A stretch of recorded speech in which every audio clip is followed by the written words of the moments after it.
제7장. 비판을 받지 아니하려거든 비판하지 말라. 너희가 비판하는 그 비판으로 너희가 비판을 받을 것이요 너희가 헤아리는 그 헤아림으로 너희가 헤아림을 받을 것이니라. 어찌하여 형제의 눈 속에 있는 티는 보고 내 눈 속에 있는 들보는 깨닫지 못하느냐? 보라, 내 눈 속에 들보가 있는데 어찌하여 형제에게 말하기를 나로 내 눈 속에 있는 티를 빼게 하라 하겠느냐? 외식하는 자여, 먼저 내 눈 속에서 들보를 빼어라. 그 후에야 밝히 보고 형제의 눈 속에서 티를 빼리라. 거룩한 것을 개에게 주지 말며 너희 진주를 돼지 앞에 던지지 말라. 그들이 그것을 발로 밟고 돌이켜 너희를 찢어 상하게 할까 염려하라. 구하라. 그리하면 너희에게 주실 것이요 찾으라. 그리하면 찾아낼 것이요 문을 두드리라. 그리하면 너희에게 열릴 것이니 구하는 이마다 받을 것이요 찾는 이는 찾아낼 것이요 두드리는 이에게는 열릴 것이니라. 너희 중에 누가 아들이 떡을 달라 하는데 돌을 주며 생선을 달라 하는데 뱀을 줄 사람이 있겠느냐? 너희가 악한 자라도 좋은 것으로 자식에게 줄 줄 알거든 하물며 하늘에 계신 너희 아버지께서 구하는 자에게 좋은 것으로 주시지 않겠느냐? 그러므로 무엇이든지 남에게 대접을 받고자 하는 대로 너희도 남을 대접하라. 이것이 율법이요 선지자니라. 오신 여러분에게 하늘의 풍성한 은혜와 평강이 함께 하시기를 바랍니다. 마음을 다하여 기도하는 제목마다 주님의 능력 가운데 응답받기를 소망합니다. 마태복음 5장, 6장, 7장 우리가 각각 중요한 주제들이 있기 때문에 한 주제를 가지고 한 시간씩 이렇게 말씀을 나누면 될 텐데 오늘 특별히 그 두 가지 주제를 함께 나누어야 되겠고요. 특별히 10절 말씀 같은 경우에는 우리가 어렸을 때부터 황금률이라고 하는 그런 말씀으로 우리가 잘 이해하고 있습니다. 저희가 초등학교 4학년 때 도덕 교과서에서 예수님에 대해서, 그것도 예수님에 대해서만이 아니라 4대 성인들 해서 소개했던 그 장면, 지금도 기억이 납니다. 산 위에서 이렇게 제자들을 가르치고 있는 그 예수님, 그 산상수훈의 장면이고, 2절 말씀인데, 제가 가장 먼저 예수님에 대해서 접했던 그 장면은 그 장면입니다. 그래서 사실 잊을 수가 없는 성경용 구절인데 오늘 본문에 잘 나와 있습니다. 1절 말씀 보면 비판에 대해서 말씀하고 있습니다. 비판을 받지 아니하려거든 비판하지요. 너희가 헤아리는 그 헤아림으로 너희가 헤아림을 받을 것이라. 우리가 인간 관계 속에서 중요한 주제는 서로가 서로에 대해서 다르다는 것을 인정하는 것인 것 같습니다. 다르다는 것과 틀리다는 것은 조금 다르죠. 다른 것을 다른 것으로 인정하지 않고 서로가 가지고 있는 다양성에 대해서 존중해 주지 않으면 우리는 다른 것에 대해서 다르다고 말하지 않고 뭐라고 말하게 되냐면 틀렸다고 말하게 되고, 틀렸다고 말하게 되는 것은 결국 뭐냐? 비판하게 되는 것입니다.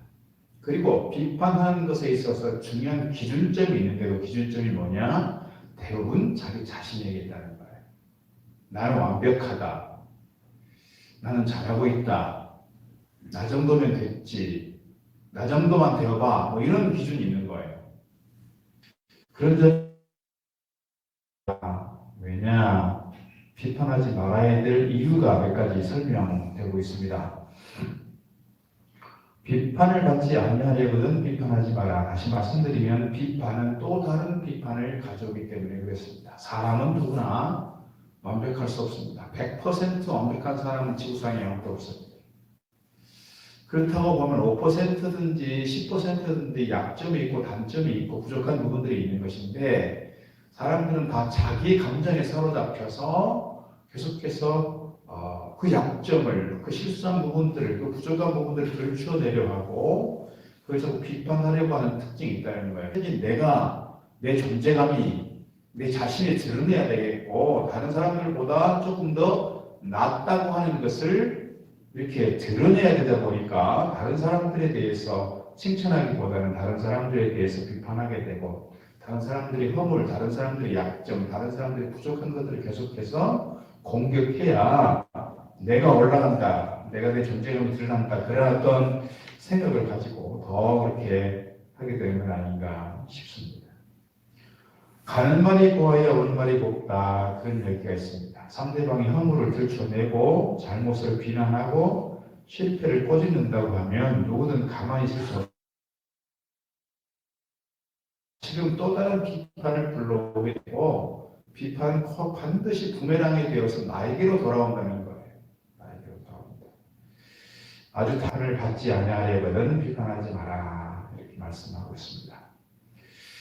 두 번째 중요한 이유가 있습니다. 심판대 앞에 서게 된다는 거예요. 2절 말씀 보니까 너희가 비판하는 그 비판으로 너희도, 우리가 어떤 사람들에게서 평가를 받고 사람들이 어떤 심판한 그 자리에 서는 거 우리가 비켜갈 수 없는 것이지만 더 중요한 심판대는 주님의 심판대가 있다고 하는 거예요. 주님의 심판대 앞에서 내가 수치를 당하거나 내가 부끄러움 당하지 않기 위해서는 우리가 비판하는 것을 삼가해야 될 이유가 있다, 그런 이야기인 것입니다. 우리가 성도들인 것은 그 행위가 얼마나 엄중한 것인지를 잘 모르기 때문에 그렇다는 거예요. 잘 모르기 때문에. 우리가 세상에 서게 된다는 사실 우리가 기억해야 할 것입니다. 3절 말씀 보게 되면 우리가 비판하지 말아야 되는 중요한 이유는 나 또한 들보는 깨닫지 못하느냐. 자기 눈 속에 있는 들보가 있으면서도 자기 눈 속에 있는 들보는 생각하지 않고 들보는 보지 못하고 상대방 눈 속에 있는 티끌을 보고 티끌을 들었다고 티끌이 더럽다고 티끌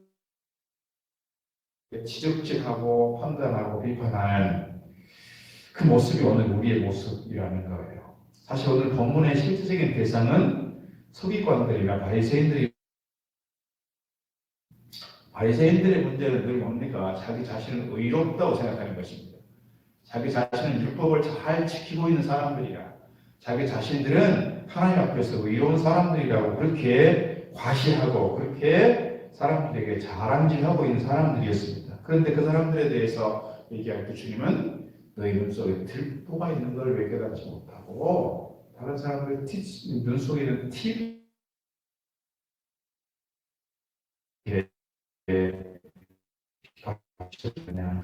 그래서 4절 말씀 보면 이 보라 네 속에 있는 틱보가 있는데 어찌하여 형제에게 말하기를 나로 네 눈 속에 있는 티를 빼게 하라 하겠느냐. 네 눈 속에 있는 들보를 먼저 빼어야 형제의 눈 속에서 티를 빼게 되리라.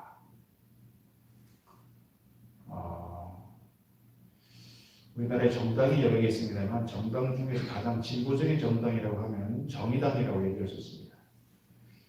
그 정의당의 대표라는 사람이 정의당의 한 국회의원을 성추행했습니다. 정의당에서 가장 사회적으로 비판하기를 좋아하는 사람들입니다.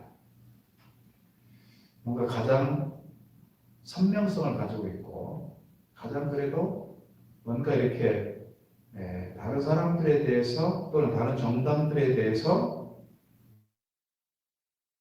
그런 관점을 견지하고 있는 정당이 정의당입니다. 다른 어떤 정당보다. 그런데 자기 스스로가 그런 오름에 빠지게 된 것입니다. 그러니까 국민들이 그 정당에 대해서 신뢰에 있는 허물, 자기 안에 있는 들본을 깨닫지 못하고 계속해서 다른 사람들이 가지고 있는 다른 사람들을 향한 틱불빼기에 집중해 있다면 그 누구도 없어 그 정당에 대해서 그 사람들에 대해서 신뢰하기 어려울 것입니다. 우리의 어떤 인간 관계 속에서 우리가 어떻게 좋은 관계를 이루어갈 것인가에 대한 주제이기도 합니다. 그런 맥락에서 내가 내 자신에 대해서 냉정하게 돌아보고 자기 성찰을 해가면서 자기 자신이 어떤 모습으로 말씀 앞에 서 있는지를 제대로 생각하지 않고 제대로 돌아보지 않고 제대로 내 자신에 대해서 돌아보지 않는다면 내가 다른 사람들을 될 수가 있을 것입니다. 남을 비판하기 전에 자기 자신의 모습이 어떠한지 잘 깨닫고 알아야 한다는 것이죠.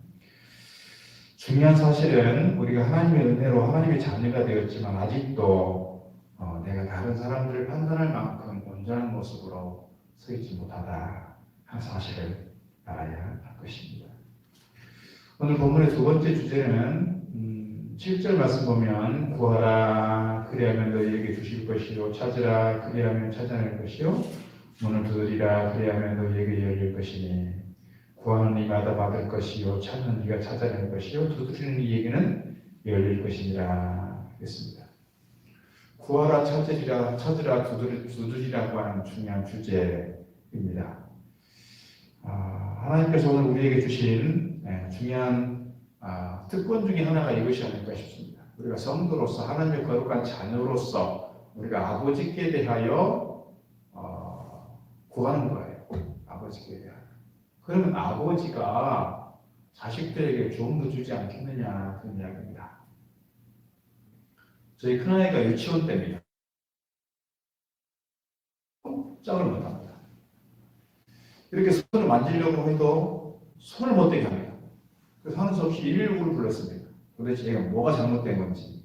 제가 그때 살던 데가 논현동에 살던 데니까 바로 그 근처에 차병원이 있었습니다. 도대체 이 어린아이가 뭐가 잘못됐나 119 불러가지고 가는데 병원 간 지 한 30분 정도 됐을까요? 멀쩡합니다.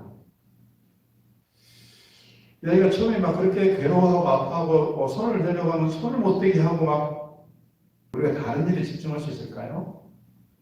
아이를 외면하고 우리가 다른 그 무엇을 할 수 있겠느냐는 거예요. 우리의 온통 신경은 아이에게 집중이 되는 겁니다. 그래서 하나 없이 119를 불러서 갔는데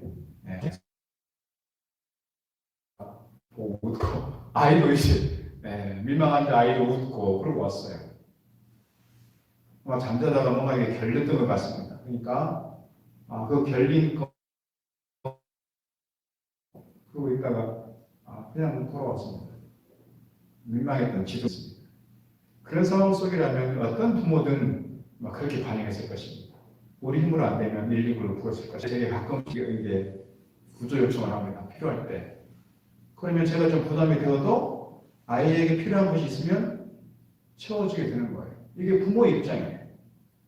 아버지 입장에서 자식에게 필요한 게 구하라 그러면 내가 너에게 주겠다. 중요한 건 뭐예요? 구하지 않으면 하나님께서 다 필요로 하나님께서 우리를 향해서 하시는 요구하시는 게 있단 말이에요. 그게 뭐예요? 구원하는 거예요. 구하라. 구하지 않으면 있는 게 그렇게 많지 않다 하는 점에서 오늘 우리를 향해서 구하라, 찾으라, 문을 두드리라. 오늘 우리에게 이렇게 말씀하고 있습니다. 오늘 새벽에 기도의 자리에 나오신 여러분에게 하나님께 구하는 것들마다 주님께서 응답해 주시고 주님께서 들어주시기를 소망합니다. 주의 능력으로 은혜 받기를 소망합니다. 하나님께서 오늘 우리에게 주시는 중요한 복, 기도할 때 성도들에게 하는 복이 뭐냐? 11절 말씀 보니까 너희가 악한 자라도 좋은 것으로 자식에게 줄 줄 알거든 하물며 하늘에 계신 너희 아버지께서 구하는 자에게 좋은 것으로 주지 않겠느냐 말씀하고 있습니다. 그 좋은 게 뭐냐? 누가복음 병인 9절 말씀은 이렇게 되어 있습니다.